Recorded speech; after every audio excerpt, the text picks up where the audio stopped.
You might have noticed when we started talking about the System International and the units that they use that we didn't talk about ways to measure everything. For example, what if I wanted to know how fast something's going, if I want to know the speed? We didn't give a standard unit for speed.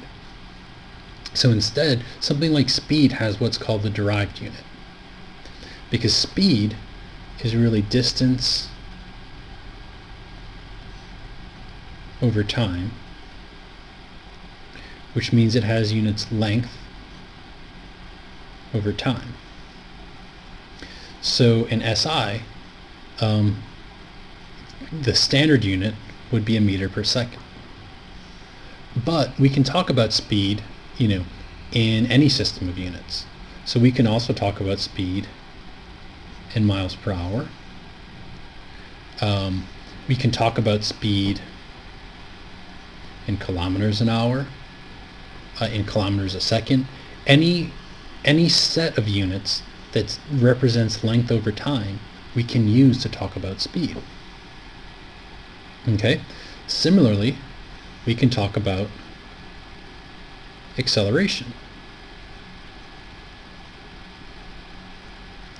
Acceleration is really just speed over time. But remember, speed has units L over t, but we divide by another t, so it's units of length over time squared.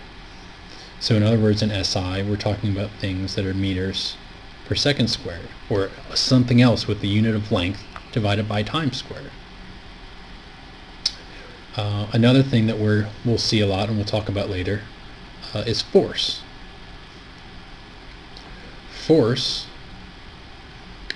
is a mass times an acceleration. So mass, we have units of mass. Acceleration has units of length over time squared. So force has units of mass times length over time squared. And then we actually go another step further, and we call this a Newton. So in SI. So in other words, this is really a unit of weight. So a Newton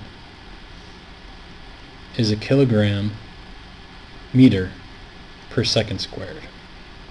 That's the definition of a Newton. We're going to talk a little bit more about derived units when we start talking about unit consistency and how we can actually use units as a way to try and help us solve problems and find out if we've been making mistakes.